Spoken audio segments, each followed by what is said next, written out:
مضل له ومن يضلل فلا هادي له. اللهم صل وسلم وبارك على سيد المرسلين خاتم النبيين محمد الأمين وعلى آله الطاهرين وأصحابه الطيبين ومن تبعهم بإحسان إلى يوم الدين. أما بعد، سبحانك لا علم لنا إلا ما علمتنا إنك أنت العليم الحكيم ولا حول ولا قوة إلا بالله العلي العظيم. اللهم يسر ولا تعسر وتمم بالخير. اللهم لا سهل إلا ما جعلته سهلا وأنت تجعل الحزن سهلا إذا شئت سهلا.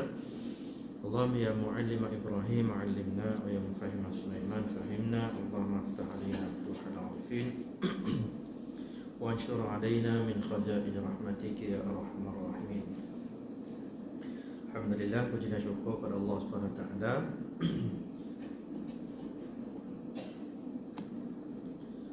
Selawat dan salam kata Rasul junjungan kita Nabi Muhammad sallallahu alaihi wasallam, seterusnya kepada para sahabat dan ahli keluarga baginda. Moga-moga kita pada malam ni Allah Subhanahu Wa Taala kurniakan kepada kita kebaikan sebanyak-banyaknya. Dalam masa yang sama Allah hindari kita daripada segala keburukan, dan keberadaan kita pada malam ni moga dicatat sebagai amal soleh yang memberatkan timbangan amalan kita di hari akhirat nanti. Amin ya rabbal alamin. InsyaAllah kita pada malam ni kita sambung perkongsian kita menggunakan kitab kita ini, Mukhtasar Ibn Abi Jamrah. Kita pada hadis yang ke 185, muka surat 341.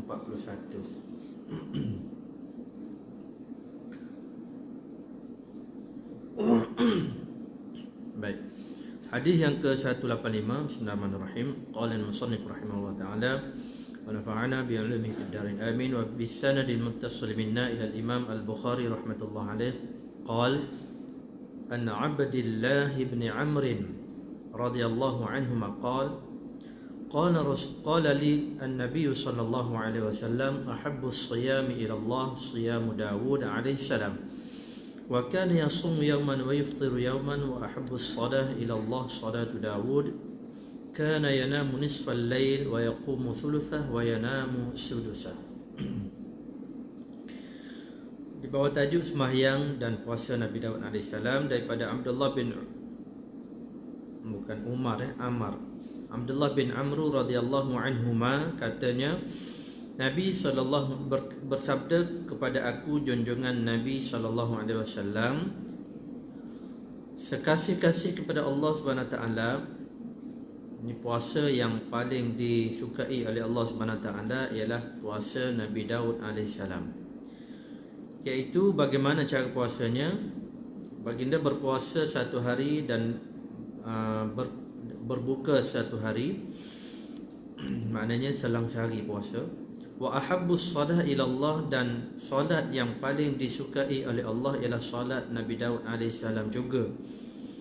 Iaitu bagaimana caranya? Ya, kana yanamu nisfal lail, dia tidur sehinggalah 1/2 malam. Separuh daripada malam tu dia tidur. Kalau malam tu 6 jam, tidur 6 jam lah. Kalau malam 12 jam, dia tidur 6 jam. Baik. Wa yaqumu thulusah, dan 1/3 lagi beliau bangun ataupun baginda bangun.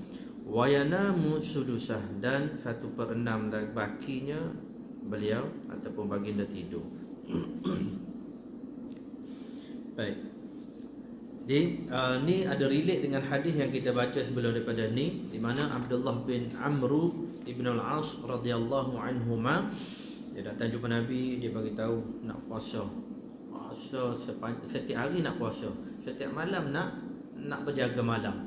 Malam berjaga tak tidur-tidur, siang hari pula bila siang ni puasa je sepanjang masa. Baik. Lalu dinasihatkan oleh Nabi SAW, sebagaimana kita bincang hari itu, Nabi SAW nasihat supaya apa dia? Janganlah buat begitu. Malam tu kalau tidur dulu, dia bangun. Ataupun siang hari, jangan puasa sepanjang masa setiap hari, jangan. Puasalah, maknanya nasihat Nabi yang kita itu ringkas kata 3 hari dalam sebulan. Kalau tak boleh, dia kata boleh lagi. Apa barang 3 hari dalam sebulan. Kalau kita lah ada apa nama ni, dialek kita lah, Jadi Nabi SAW kata kalau begitu puasa apa nama ni puasa sehari, kemudian 2 hari tak puasa, selang 2 hari puasa balik, selang 2 hari puasa balik, sehinggalah Nabi SAW dia kata boleh lagi, mampu lagi. Nabi kata gini, puasa macam Nabi Daud AS, iaitu selang sehari. Sebagaimana dalam hadis ni pun disebut Nabi SAW pesan pada dia selang sehari dalam puasa. Kita relate dia, kita dah bincang dalam yang lepas hari tu. Baik. Dan juga itulah puasa yang paling disukai oleh Allah Subhanahu Wa Taala. Begitu juga cara solat yang disukai oleh Allah Subhanahu Wa Taala sebagaimana yang pernah dilakukan oleh Nabi Allah Daud alaihissalam. Bagaimana katanya tidur 1/2 malam, separuh malam tu. Kita andaikan semalam bermula daripada pukul berapa? Contohnya maghrib lah, pukul 7 malam. 7 sehingga 7 pagi esoknya, 7 hingga 7, 12 kan? 12 jam lah. Sebab 7.10 tu kita katakan syuruk dah, terbit matahari. Jadi malam tu maknanya 7 hingga 7. Lebih kurang. Baik. Jadi 6 jam tidur. Kira lah daripada contohnya lepas isyak, tidurlah 6 jam. Isyak pukul berapa kita? Tidur 6 jam. Lagi apa? Jadi pukul 8 lepas isyak contohnya lah. Kita ambil contoh kita mudah. Jadi 8.30 lepas isyak pukul 9. Pukul 9 tidur, 9, 10, 11, 12, 1, 2, 3. Pukul 3 bangun. Begitu, lebih kurang tu lebih kurang. Pukul 3 bangun. Dan 1/3 tu berapa? 1/3 daripada 12 jam. Berapa jam? 4 jam lah. 3, 4, 5, 6, 7 cukup. Habis. Kita andaikan waktu apa dia lagi, ataupun baki daripada tu 12 tolak 6 dah. 12 tolak 6 berapa? Tinggal 6 jam. Tak? Kalau 1/3 daripada 6 berapa? 1/3 daripada 6. 2. 3 campur 2. Sampai pukul berapa dia bangun? 3, 4, 5, 2 jam. Okey? Baik. Jadi, dan tidur 1/6. Dah berapa dah tu? 6 campur dengan 2 jadi 8 jam 8 jam. Tinggal lagi 4 jam lagi. Contohnya untuk siang lah. Untuk siang tinggal lagi 4 jam. Tidur 1/6 daripada berapa baki tu? 6 jam ke? 4 jam. Kira lah macam mana telefon. Yang penting tidur baki lagi sehingga bangun subuh. Kalau pukul 5, berapa jam aja tidur? Sejam aja tidur. Bangun subuh lah. Lebih kurang begitu. Lebih kurang itu kita sebut begitu. Maknanya Nabi Daud AS peruntukkan masa bangun dan tidur, kemudian bangun, kemudian tidur, kemudian bangun untuk beribadat ataupun untuk subuhnya. Baik. Jadi 1/6. Kalau 1/6 contohnya 1/3 berapa? Kalau 1/3 daripada 12 4 jam. Mana bangun 4 jam. Ibadat selama 4 jam. Kemudian tidurlah pula 1/6 tidur. Mana 1/6 daripada 12 2 jam je tidur. Bangunlah pula lepas pada tu untuk solat subuh. Contohlah tu lebih kurang jadi makna tidur 6 jam, ibadat 4 jam. Kemudian tidur pula 2 jam. Begitu lebih kurang. Baik. Jadi itu cara ibadat yang disukai oleh Allah Subhanahu Wa Taala. Ada masa tidur lama dulu. Waktu malam tu tidur lama dulu. Tidur lama dulu. Lama makna berapa jam? Itu paling lama pun 6 jam. 1/2 kan 6 jam lah tu. Lebih kurang tidur 6 jam. Ataupun waktu malam tu berapa jam aja? Malam tu berapa jam aja? 8 jam contohnya malam. Kira lah 1/2 daripada 8 jam malamnya. Hanya 4 jam aja tidur. Pukul 9, 10, 11, 12, 1.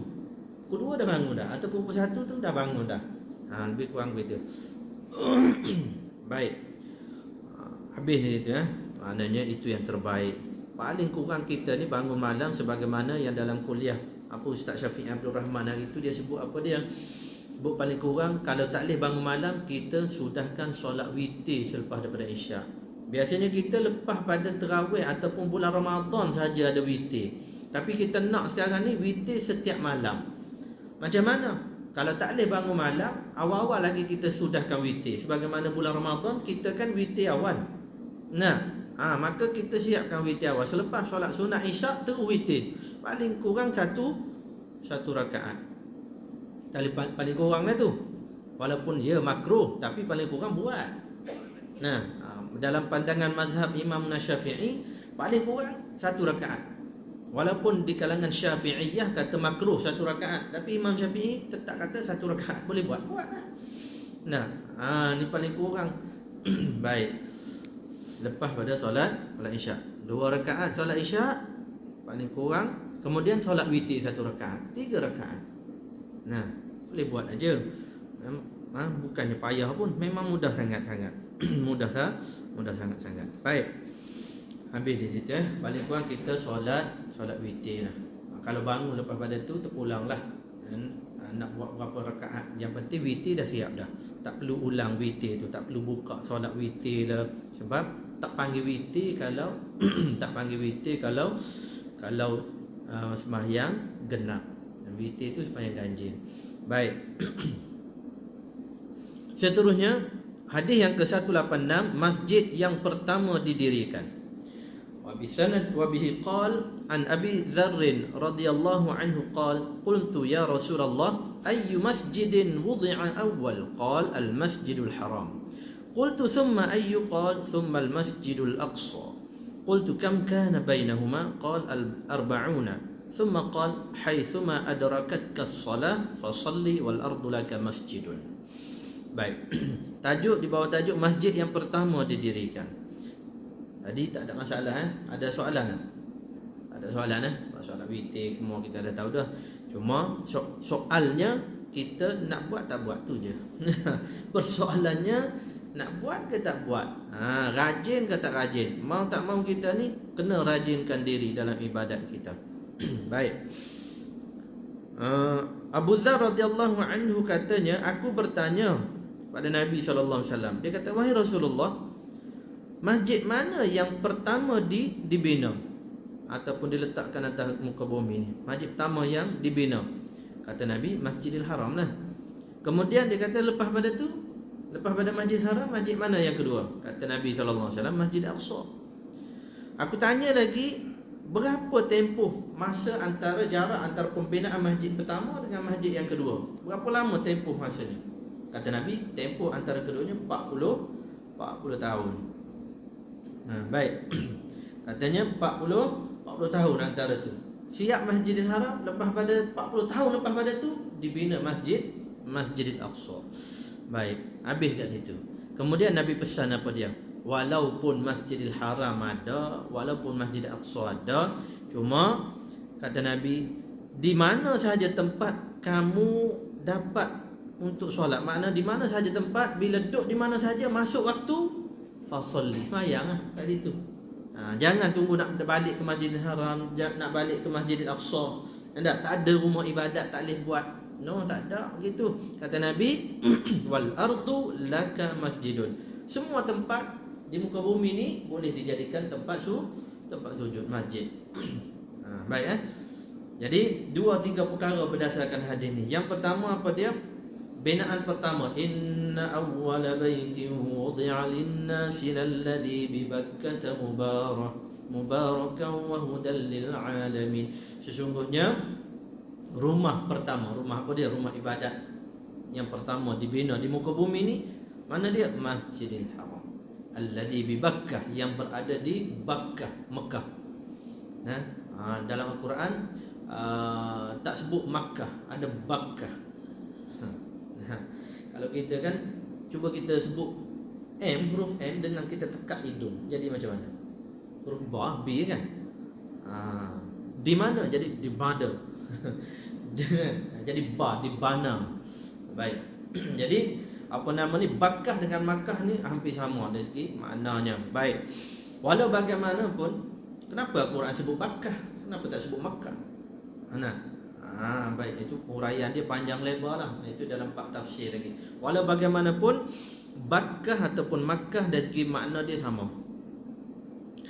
Jadi Allah SWT sebut rumah pertama yang dibina, rumah ibadat yang pertama dibina ialah di Mekah. Dan siapa yang paling awal tawaf tu? Tawaf yang paling awal. Siapa yang tawaf di Baitullah yang paling awal? Malaikat. Nah, yang mula-mula tawaf di Baitullah ialah malaikat. Baik. Oleh sebab itu, persoalannya siapa yang bina Masjidil Haram tu awal-awal? Nah, siapa yang mula-mula bina Masjidil Haram? Itu pun persoalan dalam sejarah, dalam tafsir pun cukup awal. Sebab disebut di sini ialah Masjidil Haram, tak dinafikan, ialah rumah ibadat pertama. Dan yang tawaf, yang mula-mula tawaf ialah malaikat. Jadi siapa yang buat? Siapa yang buat? Persoalan dia. Boleh tangkap dah kan? Maknanya ada ulama kata malaikat dah yang buat. Habis kan ke Nabi Ibrahim dengan Nabi Ismail, wa iz yarfa'u Ibrahimul qawa'ida minal bait. Allah SWT sebelum daripada itu ayat, wa iz ibtada Ibrahim rabbuhu bikalimatin fa'atammahun. Ketika Allah, ingatlah ketika ibtala, Allah SWT uji Nabi Allah Ibrahim bikalimatin, dengan beberapa patah perkataan ataupun arahan, komen. Yang pertama antara arahannya ialah apa dia? Untuk bina Kaabah. Wa idz yarfa'u Ibrahimul qawa'id, itu diperincikan oleh Allah antara kalimah yang diperintahkan kepada Nabi Ibrahim, ujian dia yang pertama antaranya apa dia? Bina Kaabah. Baik ayat-ayat itulah kita tengok susunan ayat tu macam mana. Baik. Jadi Ibrahim alaihissalam bersama dengan Nabi Allah Ismail angkat yarfa'u Ibrahimul qawa'ida, buat dia punya tapak balik. Baik. Jadi makna seolah-olah Nabi Allah Ibrahim yang buat awal-awal. Ada juga di kalangan, masa saya pergi ke Masjidil Aqsa, imam dia namanya, masa tu imam dia nama Yusuf Abu Sunainah. Yusuf Abu Sunainah ni, dia ni ada link kuat dengan Ustaz Abdullah Amin.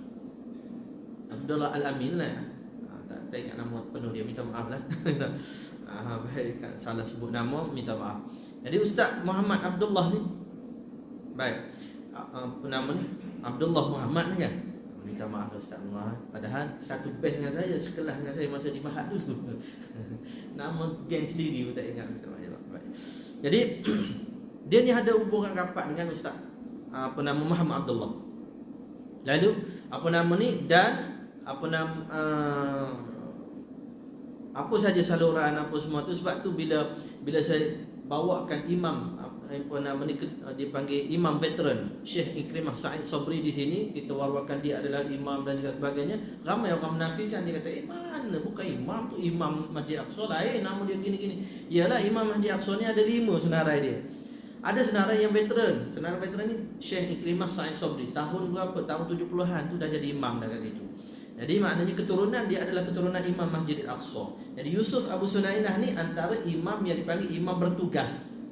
Ada atas pada dia dipanggil khatib. Kita Pak Khatib ni bawah pada imam, jawatan dia. Tak? Kalau kita panggil khatib di negara kita, bila sebut khatib, khatib ni dia punya taraf dia seolah rendah. Tapi di negara Arab bila sebut khatib, dia lebih tinggi martabat daripada imam. Gitu. Nah, baik. Jadi oleh sebab itu apa nama ni, antara yang disebut oleh Syekh Yusuf Abu Sunainah ni, dia sebut apa dia? Dia sebut Masjidil Aqsa yang Nabi SAW sebut ni, bila ditanya, wahai Rasulullah, siapa yang awal-awal, siapa yang ataupun bilakah pula dah apa tadi, rumah pertama yang dibina, apa dia? Nabi kata Masjidil Haram. Dia terjemahkan di situ ialah Nabi Ibrahim yang bina. Selepas daripada tu, selepas bina Masjidil Haram, maka 40 tahun lepas pada tu di Baitul Maqdis, Nabi Ibrahim bina pula Masjidil Aqsa. Itu tafsiran dia. Baik. Walau bagaimanapun, jumhur ulama kalau kita tengok menyatakan bahawa yang bina ni ialah siapa dia? Bermula daripada malaikat lagi. Bahkan ada yang mengatakan Nabi Adam alaihissalam yang bina. Baik. Nabi Ibrahim alaihissalam, dia bina tu maksudnya dia bina balik setelah berlaku banjir besar zaman Nabi Nuh alaihissalam. Zaman Nabi Nuh alaihissalam, masa tu menyebabkan dia panggil apa nama Kaabah ataupun masjid yang dibina, Masjidil Haram yang dibina, masa tu runtuh habis. Sebab apa dia? Yang kita katakan banjir besar. Seluruh dunia, mana Allah Subhanahu taala nak clearkan makhluk di muka bumi ni, walaupun apa nama ni Nabi Nuh alaihi salam dia rasa apa nama ni, rasa agak terkilan dengan doa dia bila dia doa apa dia? Rabbi la tazar 'alal ardi minal kafirin dayyara. Ya Allah, jangan tinggal seekor pun kafir atas muka bumi. Kalau bahasa kasar kita lah. Baik, la tazar 'alal ardi minal kafirin dayyara. Seorang penghuni pun jangan ada di kalangan orang kafir atas muka bumi. Ada seluruh dunia tenggelam. Menyebabkan apa? Di Mekah pun tenggelam semua. Allah nak bersihkan. Nah, itu biasa. Dia panggil apa nama ni? Allah Subhanahu taala matikan semua. Siapa-siapa yang doa? Nabi Nuh alaihi salam. Baik. Bila berlaku banjir besar, maka Kaabah confirm dah runtuh. Bila banjir biasa, di kawasan pula kawasan yang lembah. Maknanya kalau hujan pun sekarang ni, hujan pun akan bertakung air di kawasan Kaabah tu kan. Baik.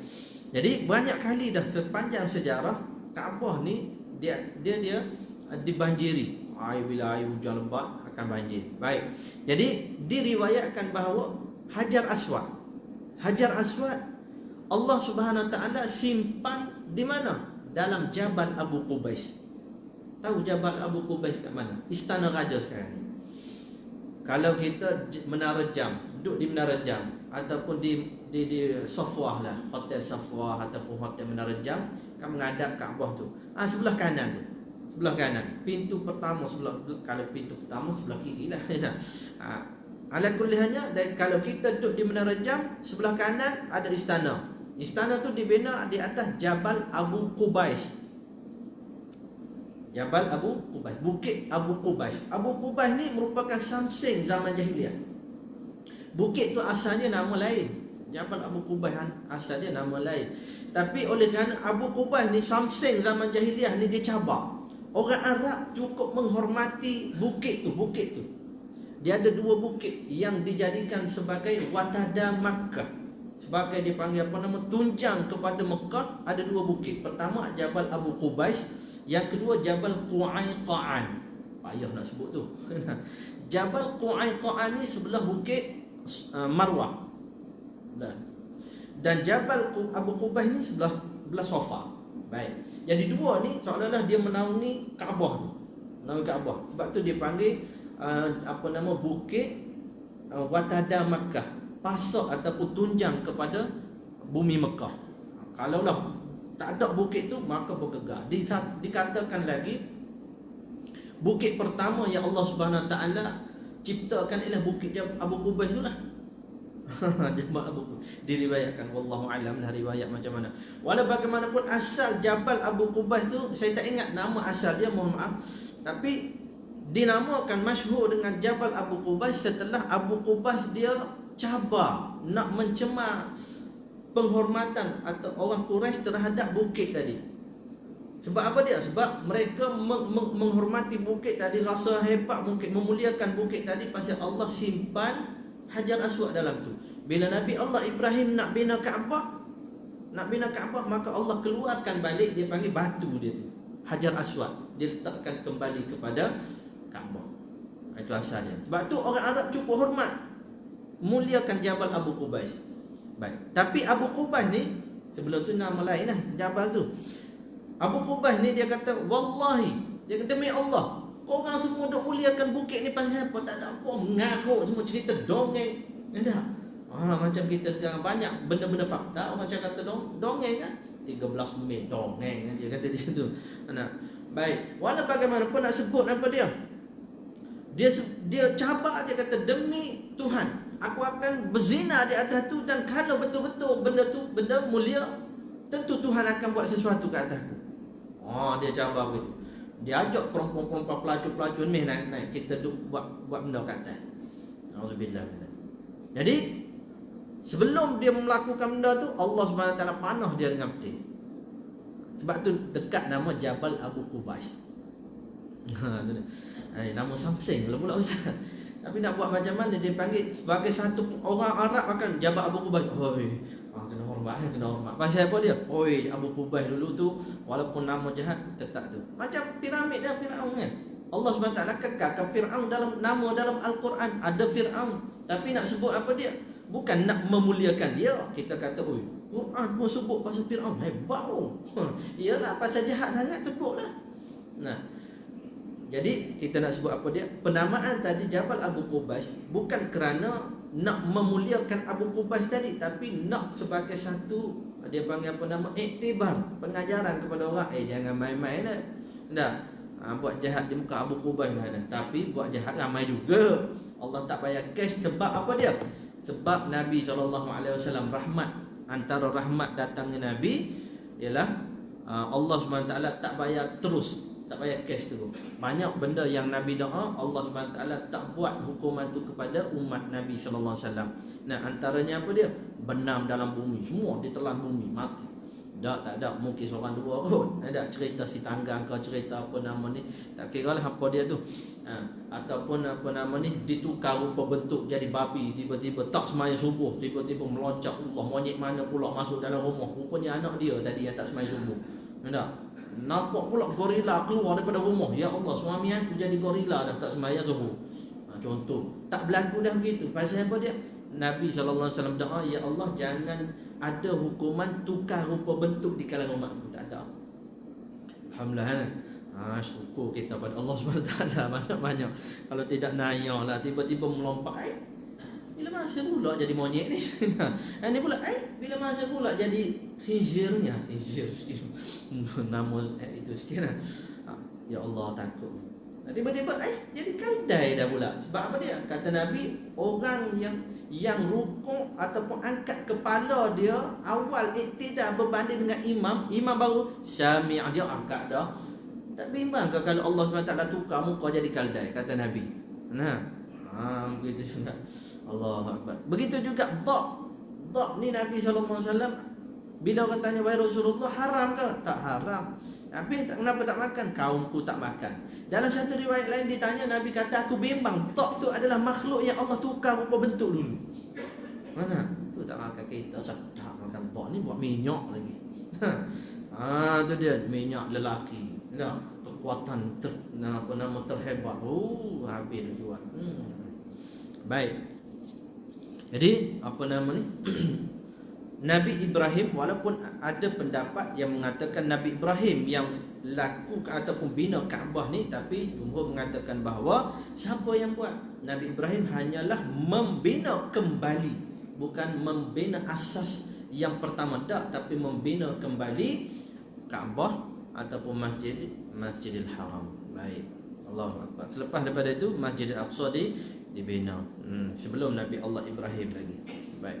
Jadi kalau kita terjemahan ni lah, terjemahan ataupun tafsiran yang mengatakan bahawa pendapat yang mengatakan Nabi Ibrahim yang bina Masjidil Haram, Nabi Ibrahim yang bina Masjid Aqsa, itulah yang digunakan oleh golongan Yahudi Zionis sekarang ni untuk merampas Masjidil Aqsa.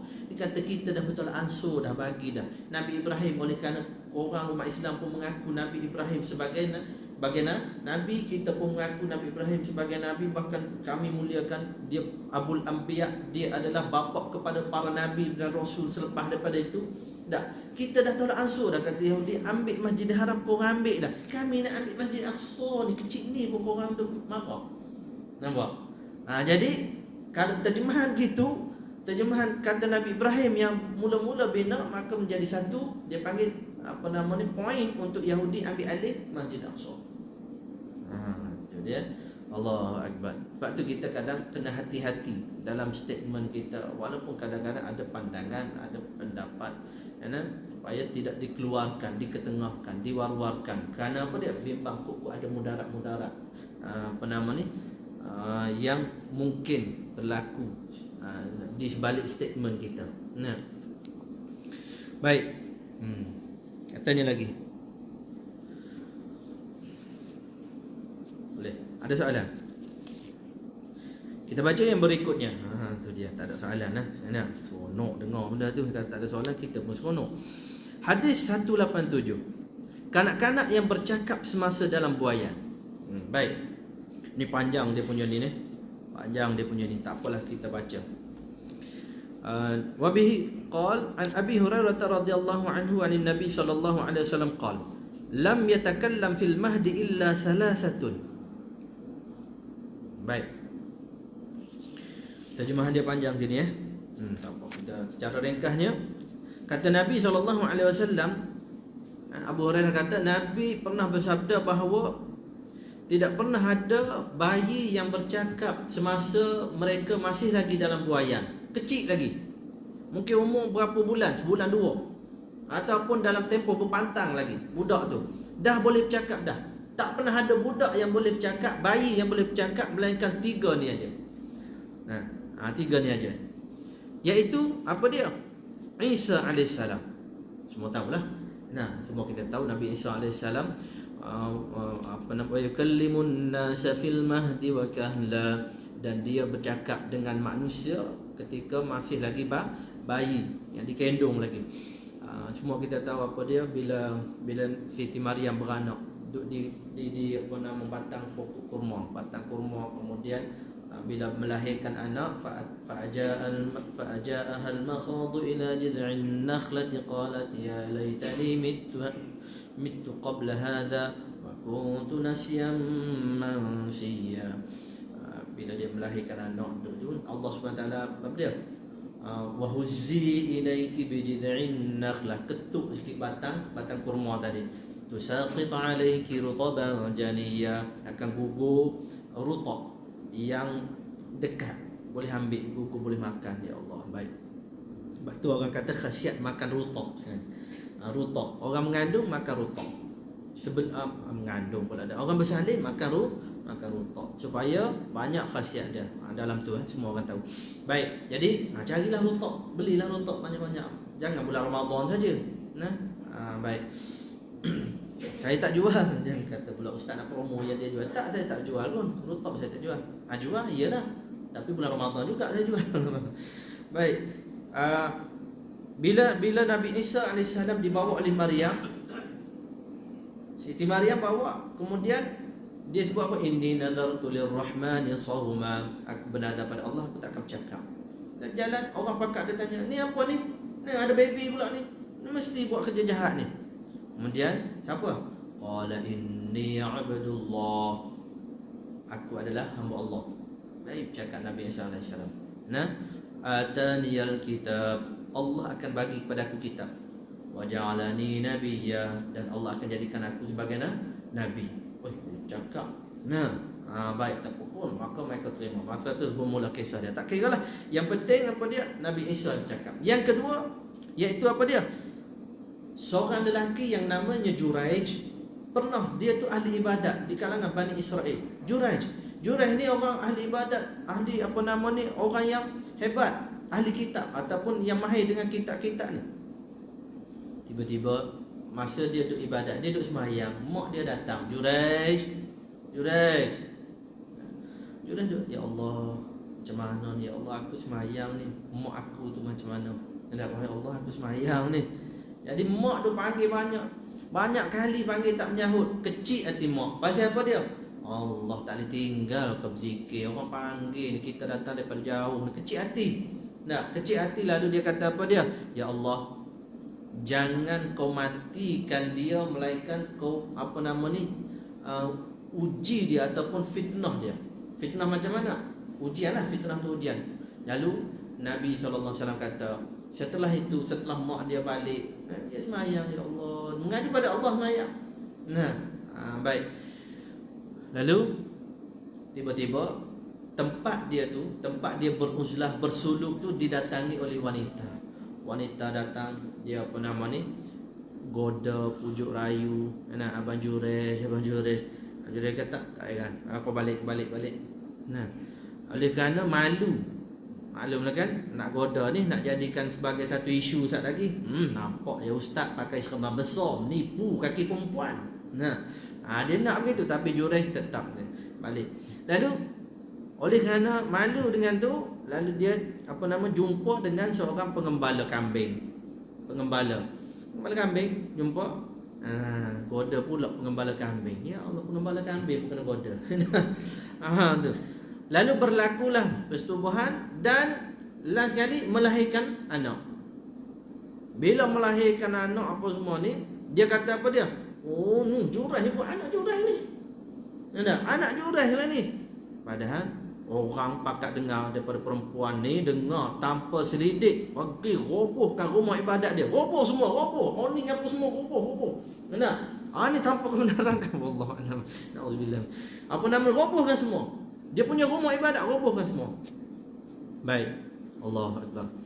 Bila robohkan semua tu, tiba-tiba bayi tu bercakap. Dia tanya, apa nama ni? Siapa bapakmu ni? Dia kata, tu pembala bapak aku tu. Sudah salah orang. Salah orang tu pergi minta maaf dengan Jureh. Jureh dah lunyai dah, kena pukul, dan juga dia punya apa nama ni, rumah ibadat dia, tempat dia bersuluk pun dah hancur dah. Dan dia kata, Jureh minta maaf, kita nak bina pondok daripada emas. Nak minta maaf, nak bina pondok daripada emas. Kalau kita, alhamdulillah, inilah hikmah. Rupanya Allah nak tunjuk, nak jadikan aku kaya. Macam tu dah. Ada hikmah benda berlaku, dia roboh apa semua dah. Memang alhamdulillah dah dirobohkan. Pasal apa dia? Rumah kita pun dah buruk dah. Kita punya rumah ibadat dapat baru. Kalau kita, alhamdulillah dah, nak buat daripada emas pula tu. Memang. Tapi dia kata tak, buat daripada tanah liat yang macam biasa hari tu. Baik, itu yang kedua. Yang ketiga, apa nama ni, seorang perempuan dia menyusu anak dia. Dia menyusu anak dia, tiba-tiba lalu seorang penunggang kuda, duk naik, ataupun penunggang unta, penunggang apa lah, maknanya seorang yang menunggang kenderaan. Tiba-tiba dia tengok orang tu dalam keadaan kaya, pakaian cantik, muka pun handsome. Dia kata, ya Allah, jadikan anak aku ni macam dia. Kaya, cantik, handsome. Wow. Lalu anak tadi duk tengah hisap susu. Apa tu? Amalnya duk hisap susu tadi, dia lepaskan susu, kemudian dia tengok pada tu, pandang pada yang penunggang tadi. Dia kata, wahai Allah, jangan jadikan aku macam dia. Terkejut mak dia. Cakap. Kalau kita ambil gambar viral lah, baby cakap lagi, mak nak ambil live. Live lah baby ni. Baik. Tiba-tiba datang pula seorang perempuan hamba. Jalan tu, mak duk menyusu ni, anak duk menyusu balik ni, lepas pada berlalu tu menyusu balik, menyusu susu. Tiba-tiba dia kata, datang pula ada orang ni. Ya Allah, tolonglah jaga anak aku daripada jadi macam perempuan tadi, berzina, mencuri, semua ada kat dia. Lalu budak tadi duk tengah menyusu duk isap susu tadi. Pusing tengok apa dia? Tengok pada perempuan. Ya Allah, jadikanlah aku macam dia.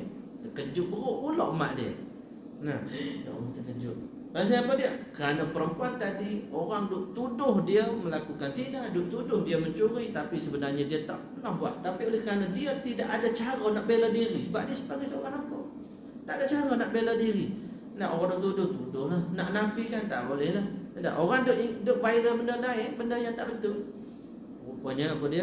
Yang ni sepatutnya yang betul. Allahu akbar. Baik. Jadi kata Nabi, tiga